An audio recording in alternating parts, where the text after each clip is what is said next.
Paz do Senhor, querida igreja. Por favor, queiram tomar suas Bíblias e abri-la em Jeremias, capítulo 31, para lermos apenas o versículo 10. Eu quero justificar a minha chegada aqui atrasado, porque, na verdade, eu não tinha... Conversamos, pastor Ferreira, a possibilidade de estar aqui numa terça-feira, há 15 dias passados, e não falamos mais, e eu esqueci completamente. E eu estava lá me preparando para ir para o computador escrever um outro livro, e aí o Ferreira me telefonou, eu disse, mas eu não estou lembrado mais disso. É que a gente vai ficando mais velho, a fita vai gastando, né? E aí fica difícil. E até domingo eu lembrei de perguntar para ele se estava de pé, hoje já minha vinda aqui, mas ele não estava no culto, e aí passou. Mas estamos aqui em nome de Jesus. Vamos ler esta palavra 31, Jeremias, versículo 10, que diz: Ouvi a palavra do Senhor, ó nações, e anunciai-a nas ilhas de longe, e dizei: aquele que espalhou a Israel o congregará e o guardará como o pastor ao seu rebanho. Amém. Vamos agradecer a Deus. Levante as suas mãos comigo para o céu. Nosso Pai e nosso Deus querido, em nome de Jesus estamos aqui reunidos nesse momento sagrado, e em nome de Jesus nós estamos aqui para dar graças a Ti, ó Pai, pelo Teu amor, pela Tua bondade, pelo dia de paz, pela proteção e pelos Teus servos que vieram à Tua casa nesta noite.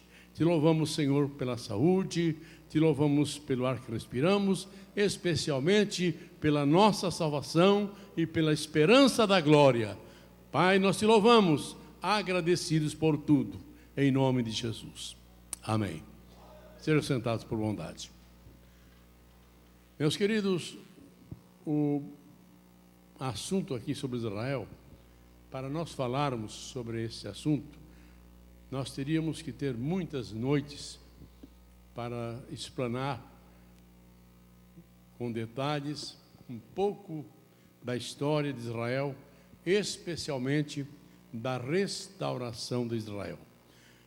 É importante dizer aos irmãos que muitos membros da igreja hoje não estão muito interessados em saber da história de Israel, porque às vezes alguns irmãos ouvem a notícia, né, do que Israel faz com os palestinos e os palestinos contra Israel, e então quem não entende bem a história de Israel, as promessas de Deus ao povo de Israel, fica um pouco confuso, e até nós temos pessoas na igreja que detestam Israel.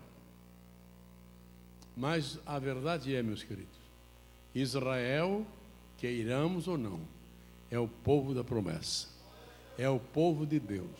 De onde é que vem essa Bíblia? Israel. De onde é que vem a salvação? Foi Jesus quem disse: a salvação vem dos judeus. E tem irmãos que nem sabem o que é isso, judeu. Até pessoas por aí confundem judeus com Judas, que não tem nada a ver. Judas é um nome próprio, né, ao discípulo que traiu Jesus, e Judá é a tribo de Israel da qual veio Jesus, né, a maior tribo de Israel. Então há muito o que falar, porque a história de Israel começa lá com Abraão, 4.000 anos de história. Então 4.000 anos de história não se explica em 40 minutos. 4.000 anos de história precisa muito tempo para esmiuçar, para que os irmãos entendam melhor os planos de Deus para com Israel. Agora eu quero lhe dar uma boa informação. Para você começar a entender Israel, leia o capítulo 11 de Romanos. A Epístola de Paulo aos Romanos, capítulo 11, leia uma, duas, três, quatro, procure as referências que você pode pesquisar, você vai entender um pouco melhor o porquê que Israel hoje está lá na Palestina. A existência de Israel hoje lá não se pode compreender de outra maneira. É um dos grandes milagres das Escrituras. Israel de volta à sua terra. Então aqui, irmãos, o profeta fala, nós temos centenas e centenas de referências com respeito à restauração de Israel, especialmente em Isaías, maior parte, Jeremias, Ezequiel e os profetas menores. Então, cheio de referências com respeito à restauração de Israel. Ora, nós sabemos que o povo de Israel saiu do Egito há mais ou menos 3.500 anos passados, e depois de 40 anos chegaram finalmente à terra prometida, a Canaã, a terra que Deus prometeu a Abraão, Isaque e Jacó. Depois de passarem alguns séculos como escravos no Egito, eles foram tirados lá por Moisés. Isso talvez os irmãos tenham lido já muitas vezes, Moisés e Arão. E depois de 40 anos de peregrinação no deserto, eles entraram na terra prometida. Venceram aquelas nações, expulsaram e se apoderaram da terra, conforme nós podemos ler especialmente no livro de Josué. Até alguns irmãos, ao lerem a respeito do que Israel fez com aquelas nações, que mataram todas as pessoas, e a gente escuta alguns irmãos, mas como? O povo matou mulher, criança e assim por diante. Mas foi uma determinação divina. E aí alguém fica, mas como é que Deus manda matar criança? Irmãos, Deus é soberano. Ele faz como quer e o que quer. Deus não é injusto, não. Deus deu tempo para aquelas nações se arrependerem. Ora, Israel podia, o povo de Israel, os descendentes de Abraão, pela lógica humana, deveriam ficar na terra de Canaã, onde Abraão chegou. Por que não ficaram ali? Mas as nações que habitavam aquelas terras onde Abraão chegou, eram nações pagãs. Então Deus mandou, permitiu e transportou Israel para o Egito, depois já passando Abraão, Jacó, e Isaque e Jacó. Jacó, com 130 anos de idade, ele desceu com o Egito com a sua família, quando José era o governador do Egito. Não podemos entrar em detalhes. E lá permaneceram alguns séculos. Ora, Deus podia ter deixado Israel ali, mas Deus mandou eles lá para o Egito para dar um tempo para que as nações se arrependessem, porque só adoravam os deuses feitos pelas suas mãos. Mas, finalmente, depois de alguns séculos, Deus traz o seu povo para tomar posse daquela terra, porque aquele povo não queria conhecer o Deus verdadeiro. Eles só adoravam os deuses feitos pelas mãos dos homens. Então, Israel baniu, infelizmente, não expulsaram todas, algumas nações ficaram ainda ali misturadas com Israel. É muitas coisas para falar, mas vamos rapidamente dar um esclarecimento. Israel permaneceu ali, depois que Josué morreu, e os anciões também, que conheciam os milagres que Deus fez no Egito e também no deserto. Aquele povo de Israel começou a abandonar a Deus. Veio os tempos dos juízes, mais de 300 anos. Depois veio os reis, o primeiro rei foi Saul, depois Davi. Depois Davi teve alguns reis que foram reis bons, outros foram maus. Finalmente, para nós não poder dizer um pouco mais sobre o assunto à frente, vamos resumir dizendo: as 10 tribos de Israel, eram 12 tribos, foram levados no ano 725 para a Síria. Depois Nabucodonosor levou a tribo de Judá e Benjamim no ano 550 para o Egito, para a Babilônia, digo, e finalmente Israel foi espalhado. Como diz aqui, ó, aquele que espalhou a Israel, Deus espalhou, tanto naquele tempo como depois, já no tempo do Novo Testamento. Israel foi espalhado por todas as nações, porque Israel tornou-se um povo idólatra de uma maneira terrível, e Deus teve que espalhar aquele povo, aquele lindo templo que Salomão construiu, e o povo que habitava ali naquele templo de Salomão, e Davi e Salomão, reis maravilhosos que levaram o povo para buscar a Deus. Aquele lindo templo que Salomão construiu, Nabucodonosor acabou, destruiu Jerusalém, matou o povo, levou para o cativeiro, queimou o templo, acabou com tudo.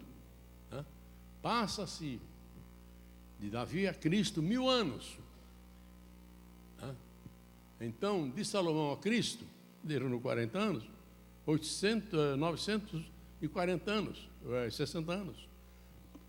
Esse templo, depois que Nabucodonosor destruiu, foi outra vez construído um templo no tempo de Esdras, de Neemias, por Salatiel. Foi construído um novo templo. Esse novo templo foi depois embelezado pelo rei Herodes, que eu não posso entrar nesse detalhe. No tempo, era o templo onde Jesus esteve. Então esse templo foi embelezado, construído, feito maior, com muita glória, com muita pompa, com muita riqueza, porque Herodes, apesar de ser um monstro, mas era um tremendo arquiteto. Imagine a porta do templo que Jesus esteve nesse templo, que foi o mesmo templo, o mesmo local do templo de Salomão. A porta, chamada Porta Formosa, era uma porta de ouro. Para abri-la, precisaria 20 homens para abrir aquela porta. Então, era uma beleza. E os discípulos até chamaram a atenção de Jesus para a beleza do templo. E Jesus disse para eles: olha, aqui não ficará pedra sobre pedra que não seja derribada. Finalmente, irmãos, indo mais rápido, Jesus profetizou sobre Jerusalém, que Jerusalém seria destruída completamente e que o povo de Israel seria espalhado por todas as nações. Isso agora já no Novo Testamento. Diz aqui, ó.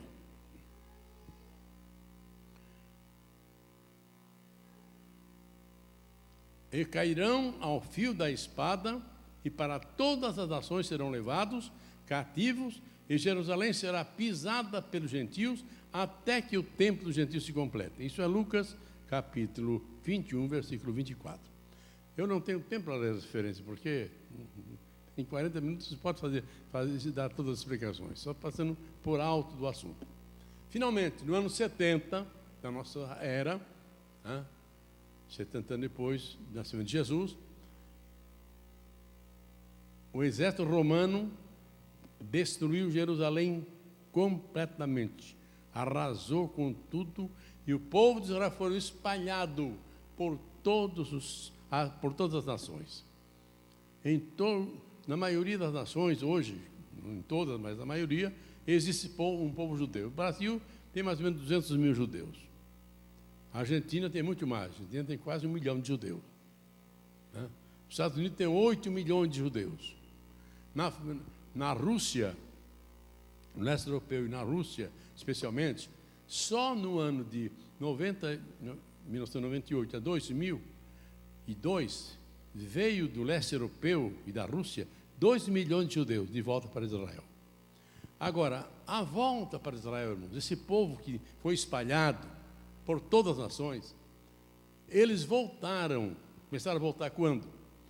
Alguém já ouviu falar aqui em sionismo? Quem sabe o que é sionismo? Pouca gente. Sionismo é um movimento levando Israel de volta para Sião. Sião é Jerusalém. Esse movimento começou em 1897, por um advogado francês chamado Theodore Herzl. Ele começou esse movimento incentivando os judeus a voltarem para a Palestina. Mas tudo isso era uma promessa de Deus.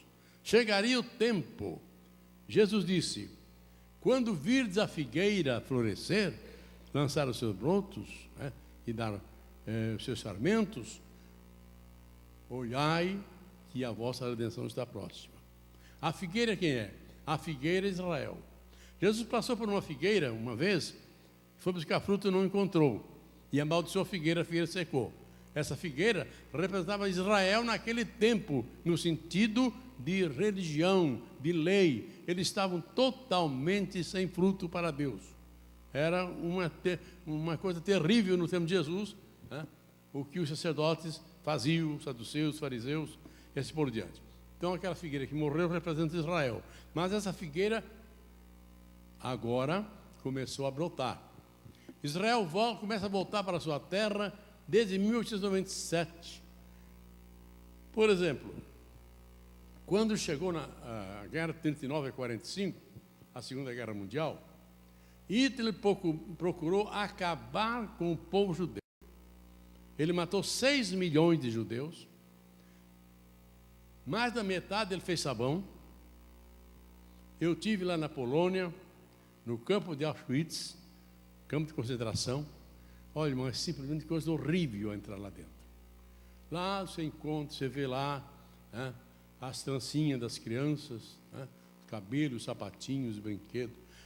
Os judeus eram levados como animal, aqueles vagões fechados, só com uma aberturinha em cima. A metade chegava morto lá, fazia o sabão, e alguns que chegavam vivos lá, eles raspavam todo o cabelo. O cabelo das mulheres faziam roupa para o soldado. Eu estive lá na câmara de gás, onde o judeu chegava ali naquela câmara, o judeu que estava, já não podia mais trabalhar, já naquela câmara ali, 5 minutos estava morto, e ali tem uma parede, uma janela grande. Do outro lado estavam os soldados do Hitler. Aquele soldado lá que chegava, pegava os copos e jogava para o outro lado. Aquele de lá botava no forno, e do outro lado já tinha outro soldado para parar a cinza, para espalhar no campo para fertilizar a agricultura. Era assim. Então, Hitler matou 6 milhões de judeus. Mas, não sei se vocês lembram, certamente já leram, já ouviram pregar, que quando Jesus está sendo julgado por Pilatos, chega um momento que ele disse: o que farei de Jesus chamado Cristo? E depois, tomando uma bacia com água, lavou as mãos e disse: eu estou limpo desse sangue inocente. Os judeus lá embaixo, tumulto tremendo, gritavam: o sangue dele caia sobre nós e sobre nossos filhos. Aí está o resultado. Caiu. Morreram nesse tempo, irmãos. Morreram mais ou menos 6 milhões de judeus morreram em perseguições. Mas ainda sobrou. Hoje ainda existe mais ou menos no mundo uns 15 milhões de judeus. Não mais. Lá em Israel tem 7 milhões, 8 milhões nos Estados Unidos, deve ter quase uns 17 milhões de judeus espalhados pelas nações. Então, esses judeus começaram a voltar para a Palestina. Era uma promessa. As promessas estão aqui na Bíblia. Deus levando de volta o seu povo. Vou só ler mais 2 versículos aqui, como o tempo não permite. Mas aqui em Ezequiel, quando eu leio Ezequiel 37, que fala de um vale do Aço Seco, ali é Israel. Vejam o que o Senhor diz através do profeta. Assim diz o Senhor Jeová. É outro versículo. Portanto, profetiza e diz-lhe: assim diz o Senhor: eis que eu abrirei as vossas sepulturas e vos farei sair das vossas sepulturas, ó povo meu, e vos trarei a terra de Israel. Então são tudo promessas de Deus. São centenas de versículos semelhantes a isso. Importante, irmãos, que Israel, ao chegar na Palestina, foi em 1948, Aconteceu a Assembleia Geral da ONU para criar um Estado judeu, aconteceu em dezembro de 1947. Foi determinado, e sabe quem lavrou a ata da ONU para criar o Estado judeu na Palestina? Foi Oswaldo Aranha, um brasileiro. Né? E em 14 de maio de 1948, então se reuniram lá as pessoas mais importantes de Israel e escolheram o primeiro-ministro, que foi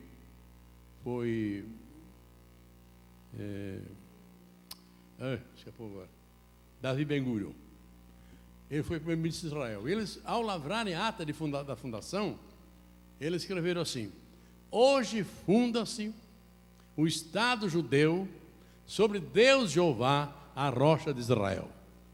Aleluia! E escreveram embaixo: Israel veio aqui para ficar. Mas tudo isso, irmãos, é para cumprir o que estava escrito. Eu vou ler agora um versículo. Nasceu uma nação. Veja o que disse Isaías: quem jamais ouviu tal coisa? Quem viu coisas semelhantes? Poder-se-ia fazer nascer uma terra num só dia? Nasceria uma nação de uma só vez? Nasceu. Apareceu uma terra num só dia, um povo e uma nação de uma só vez, para cumprir essa profecia. Foi em 48, 14 de maio de 48. Então, Israel, ao voltar, quando foi fundado o Estado judeu, tinha 600 mil judeus já lá na Palestina. E eles então começaram a trabalhar a terra. Eles transformaram o deserto num jardim. Isso é uma coisa tremenda, irmão, porque os povos que habitaram aquela terra ali, eles acabaram, cortaram todas as árvores, então virou tudo num deserto. Do mar da Galileia para cima era um pântano, febre amarela e contaminada por mosquito, coisa terrível. Você chega hoje em Israel, você olha, sobe lá lá num monte bem alto, chamado Monte do Precipício, você vê o Vale do Megido, o Vale de Israel. Aquilo é um tapete, coisa linda, agricultura. Eles criaram um sistema de agricultura através do chamado kibbutz. Tem 246 kibbutz, que chama-se colônias agrícolas fechadas. E ali, a criança nasce naqueles kibbutz que trabalham ali, e eles ali estudam, ali se forma, doutores em toda a área, e eles então transformaram o deserto num jardim. Para não ter uma ideia, daquele pedacinho de terra de Israel tem, que é apenas 20 mil quilômetros quadrados, e uma parte deram para o palestino, eles exportam milhões de caixas de laranjas para a Europa. Semanalmente saem 3 grandes aviões carregados de flores. É uma coisa tremenda, irmãos. A agricultura, algumas espécies de verdura e de agricultura que davam uma vez no ano, hoje dá 2, 3 vezes. Passamos agora lá por uma plantação de melancia, tudo debaixo de polietilênio, dá 2, 3 vezes no ano. Eles transformam a água do mar em água doce e irrigam a agricultura, vai tudo por mangueira, gota a gota no pé de cada planta, tudo controlado por computador. Irmãos, Israel é realmente um país fabuloso. Eles transformaram, para cumprir Isaías 35, transformaram o deserto num jardim. É coisa linda de ver aquele povo. Irmãos, para Israel permanecer lá, no meio das nações árabes, são 7 milhões de judeus, rodeados de 300 milhões de árabes. Para não ter uma ideia, no mapa mundi dos países árabes, não tem Israel. Israel para ele não existe. Eles querem riscar Israel do mapa e acabar. Mas esse Deus que levou Israel para lá, vai guardá-lo e protegê-lo até o tempo determinado por Deus. Quando Israel foi fundado em 14 de maio, dia 15 de maio, os árabes atacaram de surpresa. Perderam a guerra.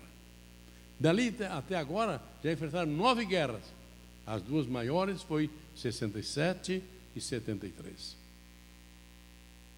Em 73, irmãos, eu acompanhei aquela guerra pela Rádio Gaúcha. O repórter chamado Flávio Alcaraz Gomes era um judeu, estava lá no fronte de guerra, e eu acompanhei pelo rádio. Ele dizia assim: hoje se cumpre aqui promessas de Deus, e aqui repete-se a história de Davi e Golias. Eram 2 milhões de judeus contra quase 200 milhões de árabes. E a vitória foi espetacular. Eles conseguiram tomar a cidade velha da Síria, as colinas de Golã, botaram a Síria lá, para lá onde está hoje. Tomaram a península do Sinai, até o canal de Suez. Foi tremenda. A chamada Guerra dos 6 Dias. E em 73, aí teve uma outra guerra tremenda. A Rússia, naquele tempo, armou o Egito e armou a Síria e a Jordânia para acabarem com Israel. E no dia de Yom Kippur, que é o dia da expiação, que o judeu para orar, estavam todos na sinagoga, eles atacaram de surpresa. Mas em 3 dias, irmão, Israel milagrosamente reverteu o quadro de guerra. Em 3 dias eles conseguiram atravessar a península do Sinai, chegar até o canal de Suez, e com balsas, tudo fabricada, eles atravessaram o canal de Suez e prenderam o terceiro exército do Egito, lá a 70 quilômetros da capital do Cairo. E aí as Nações Unidas então intervieram para que Israel não matasse todos os soldados daquele exército. E a história diz o seguinte: e quando os soldados judeus estavam ali em volta, cuidando dos soldados egípcios, o soldado egípcio dizia assim, perguntava para o soldado de Israel: o que era aquela bola de fogo que vinha na frente de vocês? Que as nossas armas ficaram neutralizadas. Aleluia! Foram vistos anjos, irmãos, com os soldados de Israel, para cumprir esse versículo aqui, ó. E sobre a casa de Davi, melhor, naquele dia o Senhor amparará os habitantes de Jerusalém, e o que dentre eles tropeçar naquele dia será como Davi. Viu? O manco como Davi que matou Golias. E a casa de Davi será como Deus e como anjo do Senhor adiante deles. Cumpriu esse versículo aqui. Tudo que acontece no Israel, irmão, em todas as guerras, tudo está escrito. Tudo está se cumprindo. Israel venceu aquela guerra, retomou a península do Sinai, e então foi uma proeza tremenda. O profeta Balaão, no tempo da jornada de Israel, o Israel estava acampado lá à beira de Jericó, do outro lado, e o Balaque mandou buscar Balaão para amaldiçoar Israel, mas ele queria amaldiçoar, mas não podia. Quando ele abria a boca, só saía bênção, e bênção, e bênção. Deus transformou a maldição em bênção. E aí, entre outras palavras que ele falou, ele disse: pois Israel fará proezas. Números 24, 18. Israel está fazendo proezas até hoje. Irmãos, você chega em Israel, você fica maravilhado. A gente sai do Egito, irmão, deixa eu ir comigo lá, né? Conosco lá. A gente sai do Egito, hoje é mais diferente ainda. Você sai da alfândega do Egito, faz o seu documento ali e já entra na alfândega de Israel. Nos países árabes não tem uma mulher trabalhando. Mulher é simplesmente um objeto. Você chega em Israel, as moças trabalhando e mulheres, é tudo uma cultura diferente. Quando você chega na alfândega, de Israel, lá no Egito é uma coisa oprimida. Chega em Israel, você respira um ar diferente. Ali onde fica é ar condicionado, assento para o turista esperar para fazer seus documentos. Quando você sai dali e chega em Israel, você entra num outro mundo, uma cultura diferente, povo diferente. Sabe quando é que ganha um operário simples lá em Israel? $4.500. Uma faxineira que não passa roupa, que não lava roupa, ganha $20 por hora. Então, irmãos, é uma outra cultura. O Egito é uma miséria. Você sai do Egito, sai da miséria. E entre Israel é uma prosperidade tremenda. A diferença, irmãos, daquele tempo que nós fomos para agora, é coisa tremenda. Aquela estrada que vai de Tel Aviv para Jerusalém, hoje é 6 pistas, 3 pistas para cada lado, tudo iluminado. É um progresso tremendo. Então, irmãos, Deus peleja por Israel. Verdade, temos que dizer, o povo de Israel não é que o povo de Israel seja tudo crente. Não. Crente em Israel é muito pouco, porque eles não creem em Jesus. Por que eles ficam orando lá no Muro das Lamentações? Eles vão para lá, uma boa parte, sexta-feira às 6 horas da noite, um grupo grande fica lá a noite toda, se revezam e ficam até sábado às 6 horas, orando, pedindo a vinda do Messias. O Messias já veio, já voltou, está vindo outra vez, e eles estão esperando o Messias. Nós estamos esperando o nosso rei, né? Aleluia! E já veio, já foi, está voltando. Eles estão esperando o Messias, porque eles não creram no Testamento. Numa viagem que eu fiz, eu pude conversar com a nossa guia lá, falava espanhol, também me viram espanhol. Aí eu falei sobre Jesus. Não, Jesus foi um profeta como Isaías, como Elias, mas não Messias. Messias nós estamos esperando. E ela disse, e nós estamos esperando o Messias político, o Messias que resolve o nosso problema com os palestinos. Naquele tempo era com os romanos. Quando Jesus está subindo para o céu, se perguntaram para Jesus, tu vais restaurar nesse tempo o reino de Israel? Isso não nos pertence, disse Jesus para ele. Isso não nos pertence, isso é com o Pai. Vocês vão receber poder, aleluia, e vão ser minha testemunha até os confins da terra. Isso não pertence a vocês. E hoje eles estão naquela mesma ideia, esperando o Messias para resolver o problema dos palestinos. Mas Jesus não vem para isso. Jesus vem com outra finalidade. Bem, irmãos, na verdade, Israel é um povo que faz proeza. E Israel é um povo muito inteligente. Quando você vê, por exemplo, você vai numa rádio, quando está lá na Rádio Clube, quem vai na Rádio Clube aqui? Quem vai na Rádio Clube aqui? Vocês aí, né? Quantos kHz tem? Quanto? 1.200 kHz. Sabe o que é Hertz? O inventor da sonda do rádio, um judeu, que descobriu as ondas do rádio. Qual foi o primeiro grande físico, o grande cientista que conhecemos no mundo? Albert Einstein, judeu. Quem descobriu a vacina contra a meningite? Albert Sabin, judeu. Então, irmãos, Israel é um povo que faz proeza. É um povo tremendo. Por exemplo, chega em Israel, você vê os soldados, o moço serve 3 anos, e cada ano, até 50 anos de idade, o reservista volta para o batalhão, para o exército, para aprender a nova tática de guerra. E a moça serve 2 anos. Agora é interessante que você pode andar por tudo em Israel, você encontra soldados, moços e moças, mas você não sabe onde é que é o prédio do batalhão. É tudo oculto. É tudo debaixo das montanhas.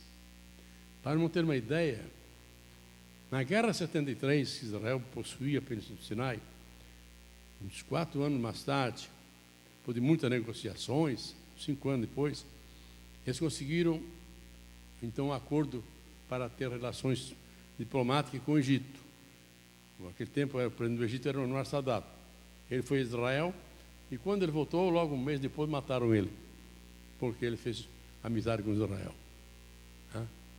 A Israel, para ter paz com o Egito, porque o Israel é um povo de paz.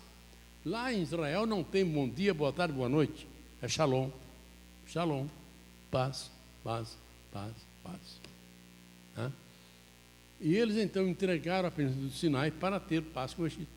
Mas eles tinham, naquele tempo, já em 73, eles tinham uma base militar, um campo de aviação, dentro da montanha do Sinai, na colheira do Sinai. Eles destruíram aquele campo e devolveram para o Egito. Então, irmãos, realmente Israel é um povo que faz proezas. A gente fica maravilhado ao ver o progresso daquela nação.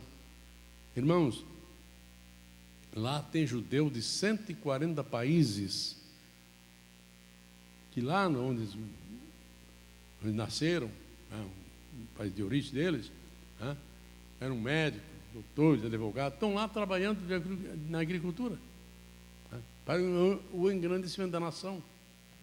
É uma coisa tremenda ver o progresso daquela terra, como eles realizam, como eles fazem. E outra coisa, irmão, Israel é uma potência militar tremenda. As bombas e as armas que os Estados Unidos têm, Israel também tem. Por isso, as nações árabes, apesar de ser grande em número, mas tem medo de Israel. Aquele louco lá do Irã está se arriscando, né? Está se arriscando. Porque daqui a um dia Israel resolve, já não atacou a pedido dos Estados Unidos. Mas se Israel quiser, num instante ele acaba com tudo aquilo ali. Então, Israel é um povo que faz proezas. Agora, eles não conhecem a Jesus. Não conhecem. Eles só creram no Velho Testamento. Como já disse Jesus, para eles foi simplesmente um profeta. Eles estão esperando o Messias. Mas por que isso aí? Irmãos, se Jesus tivesse vindo, como diz em João 1,12, ele veio para o que era seu e os seus não receberam. E por que não receberam?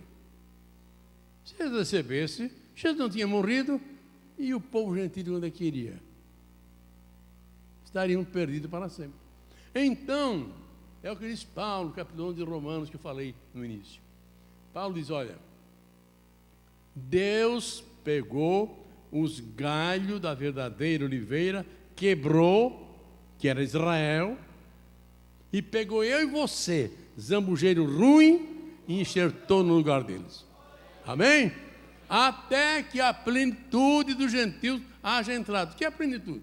É totalidade, é o número total dos salvos gentílicos. Quando for salvo o último gentílico, Jesus vem. Aleluia! Aí Jesus vem para quê? Aí Jesus vem, porque Jesus vem primeiro para a igreja, e depois vem com a igreja. São duas fases. Então, Jerusalém é pisada para os gentios até que o tempo dos gentios se completem. Quando completar um dos salvos, Jesus busca a igreja. 7 anos mais tarde, Jesus volta com a igreja para salvar Israel. Irmãos, Israel vai passar por um aperto muito grande. Claro que Deus vai proteger Jerusalém. Podemos ler aqui alguns textos sobre esse assunto. Mas Israel vai pagar ainda um preço muito caro. Apenas uma parte de Israel será salvo, porque nesse período do Apocalipse, do capítulo 4, versículo 1, até o capítulo 19, versículo 11, todas as pragas do Apocalipse serão derramadas sobre a terra. Israel vai passar também por esse aperto. Por quê? Porque quando a igreja for arrebatada e o anticristo se manifestar, ele vai fazer tanta proeza nesse mundo mundo globalizado, que Israel vai achar, este é o Messias, que não esperava. E farão um concerto com o anticristo, pensando que era o Messias. Mas nesse período, por exemplo, eu falei sobre o templo. O templo de Salomão foi construído aonde? No lugar aonde Abrão ofereceu Isaac, o Monte Moriá. Naquele mesmo lugar, quando Davi contou o povo, e Deus mandou um castigo sobre o povo, naquele mesmo lugar, Davi ofereceu sacrifício e comprou a eira de Araúna. Ele tinha lá uma roça de trigo, ele comprou. Esse mesmo lugar foi onde Salomão construiu o templo. Agora, como eu disse, Roma destruiu aquele templo, o segundo templo. Israel quer construir o terceiro templo. Mas como vai construir? Naquele local lá está a mesquita de Omar, que é o terceiro santuário dos árabes, que eles dizem que Maomé subiu dali, ele subiu para o céu. Tem aquela cúpula dourada, tem visto em fotografia, na televisão, né? Aquela cúpula dourada foi, aquele ouro foi o rei da Jordânia que deu para colocar naquela cúpula dourada. Naquele local é o local aonde Isaac foi oferecido. Aquela chama-se esplanada do templo, onde estava o templo de Salomão. Israel já tem tudo pronto, pré-fabricado para construir o terceiro templo. Mas vai construir como? Se mexer naquele santuário lá dos árabes, o mundo todo se levanta contra Israel.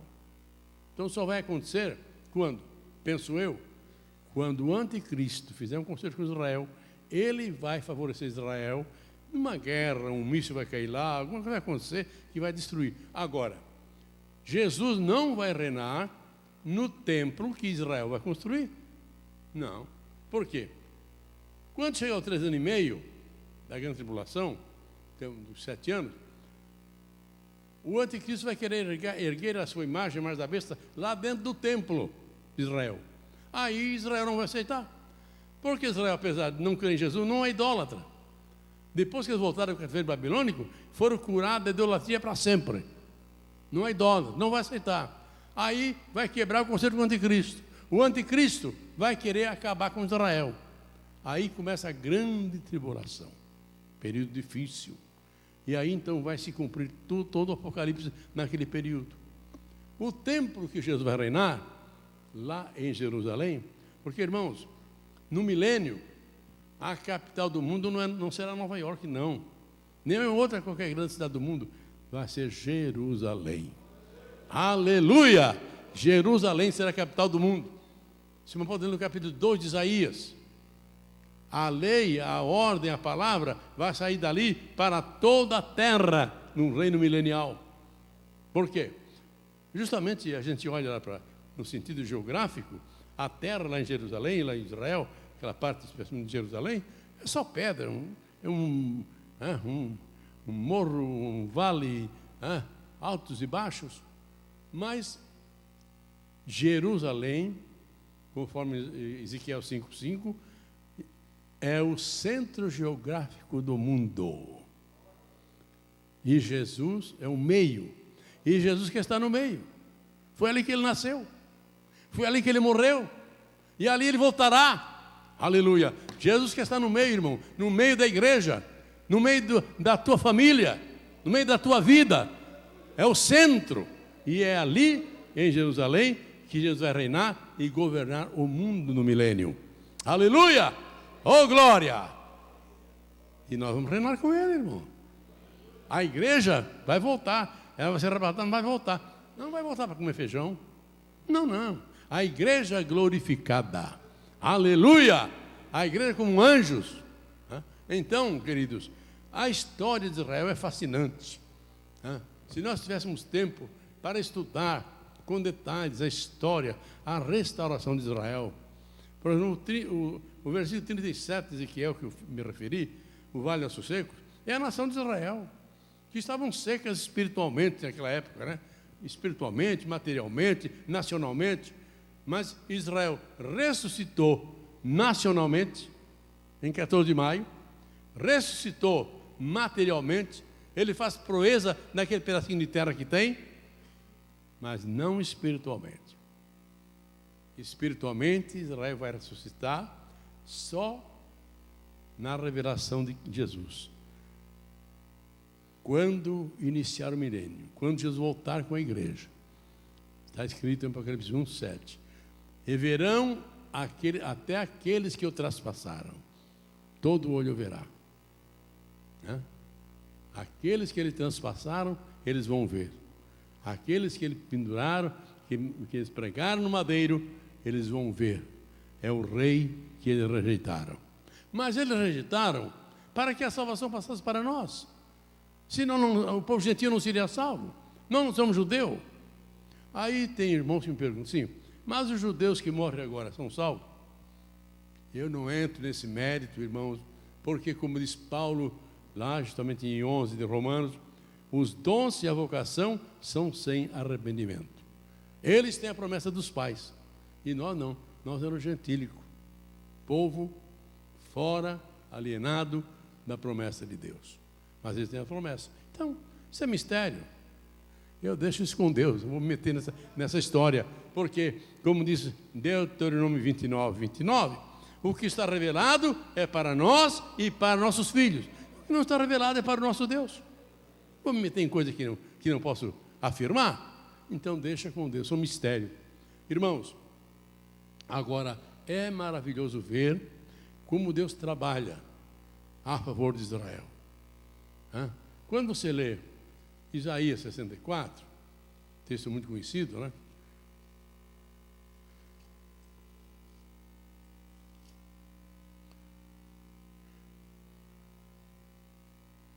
Então aqui está escrito: porque desde a antiguidade não se ouviu, nem com os ouvidos se percebeu, nem com os olhos se viu, um Deus além de ti, que trabalhe para aquele que nele espera. Deus trabalha, irmãos, a favor de Israel e a favor de nós também. Jesus disse, meu pai trabalhou e eu trabalho também. O pai trabalha até agora e eu trabalho também. Então Deus trabalha a favor do seu povo. Quanto a Israel, irmãos, são promessas de Deus. Vamos ver que tem, até na agricultura, irmão, até no milagre da agricultura, que Israel transformou aquele deserto no jardim, até nisso aqui. Deixa eu me lembrar desse versículo aqui agora. E haverá estrangeiros que apacentarão os vossos rebanhos, estranhos serão vossos lavradores e os vossos vinheiros. Irmãos, tem engenheiro agrícola, centenas e centenas de países que mandam engenheiro para lá, engenheiro agrícola, para aprender com Israel a nova técnica da agricultura. Aqui, ó. Estranhos serão vossos lavradores. Trabalhando de graça lá para Israel, para aprender a tecnologia da agricultura. Então, irmãos, em tudo nós vemos a boa mão de Deus sobre o povo de Israel. Agora, como eu disse, eles não conhecem a Jesus. Inclusive, lá em Israel, uma boa parte, um grupo de pessoas judias que são crentes, chamados judeus messiânicos, eles, muitos nem se revelam, são crentes ocultos, por causa da discriminação. Porque eles não aceitam que alguém diga que Jesus é o Messias. Não aceitam. O Velho Testamento para ele não tem nenhum valor. As crianças, tão logo aprendem a ler, têm o Velho Testamento, levam para a escola, fazem leitura diária, mas só o Velho Testamento. O Novo para ele não existe, não tem valor nenhum. Por quê? Para ele, Jesus, o Messias não veio ainda, mas aleluia, para ele, para nós ele já veio. Aleluia, glória a Deus, ele cumpriu a sua promessa de Deus para a salvação de todos os gentílicos. Foi o plano de Deus para a salvação, irmãos? E graças a Deus que, apesar de tudo, Israel rejeitou Jesus para que nós gentílicos alcançássemos a vida eterna. Então, meus irmãos, eu louvo a Deus, porque o povo de Israel, como diz Isaías, é aquele bichinho de Jacó, aquele povinho, povinho. mas é um povinho que faz proezas, um povinho que na verdade não parece, né? Mas veja aqui o que diz: não temas, ó bichinho de Jacó, povozinho de Israel, eu te ajudo, diz o Senhor, e eu, teu Redentor, é o Santo de Israel. É um bichinho, coisinha de nada, né? São 7 milhões de judeus lá rodeados de 300 milhões de árabes, querendo engoli-los. Mas Deus promete amparar Jerusalém. Aleluia!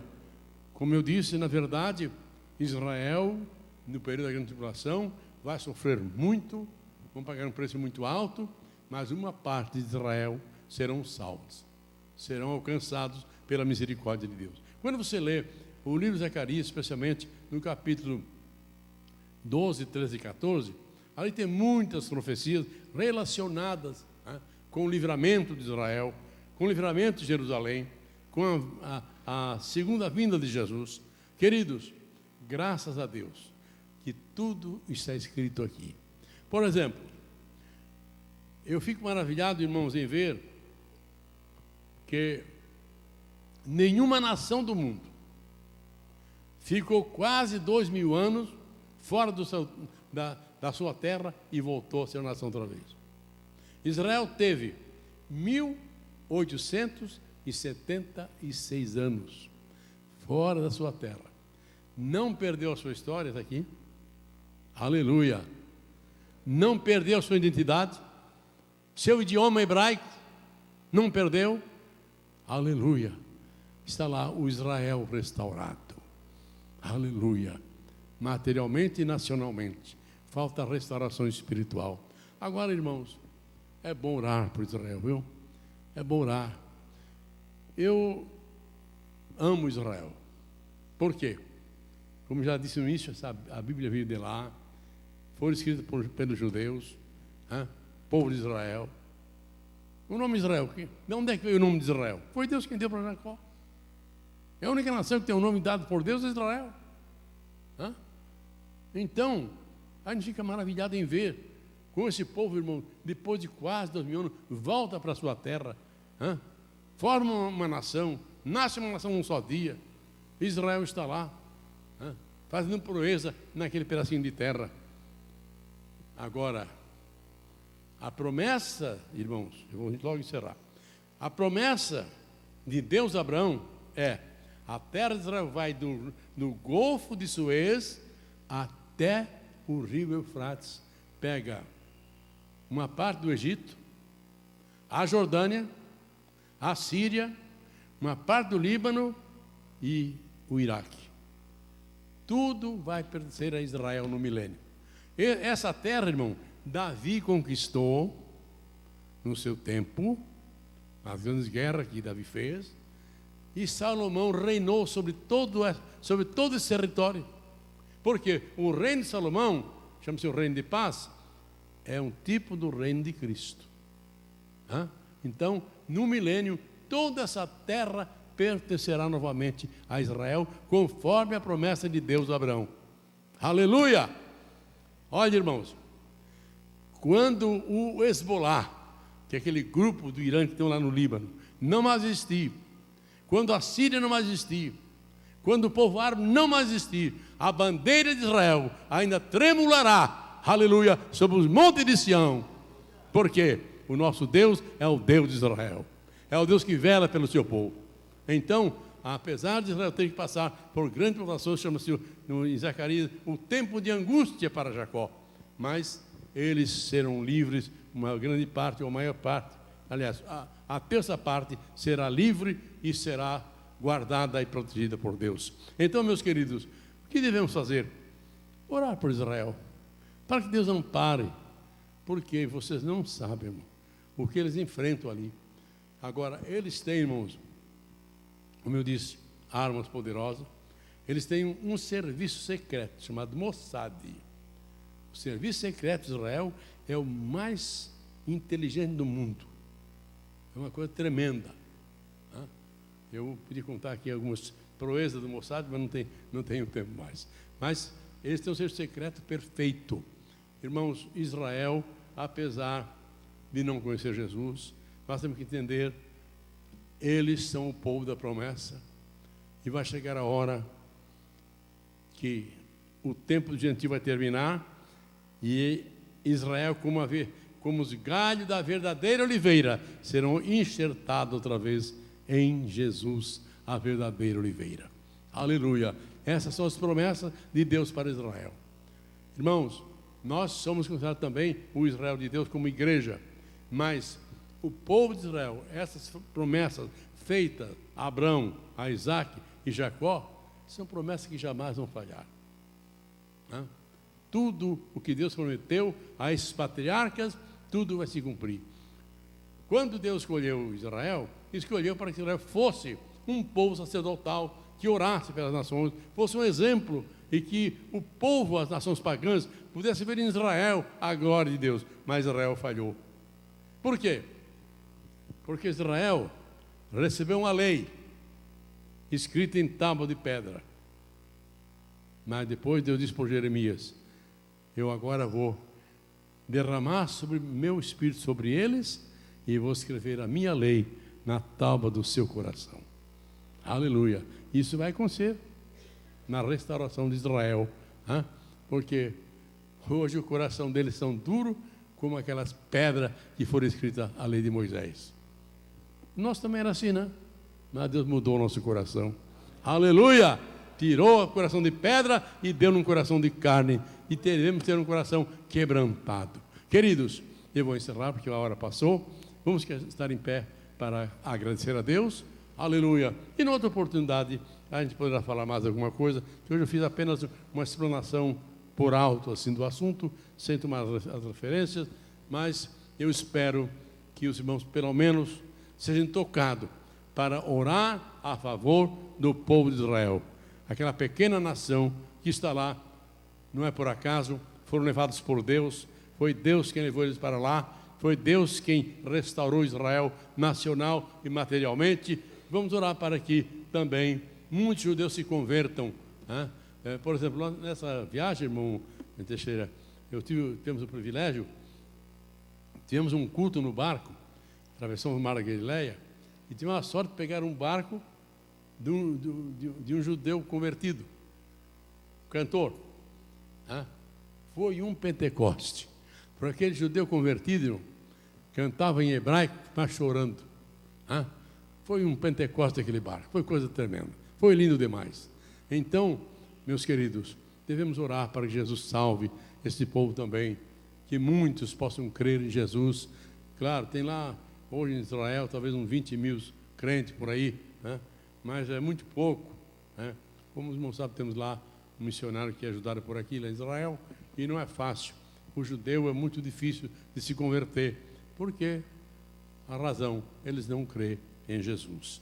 Mas vamos orar para que Israel chegue ao conhecimento de Deus, que muitos judeus venham a alcançar a salvação, ainda nesse tempo da graça.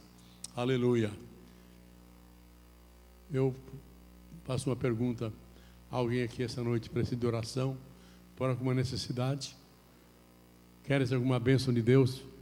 Queres vir aqui à frente? Se você tem algum problema, alguma necessidade, vem aqui. Queremos orar por ti, para que a bênção do Senhor te alcance. Deus sabe qual é o problema, a tua necessidade.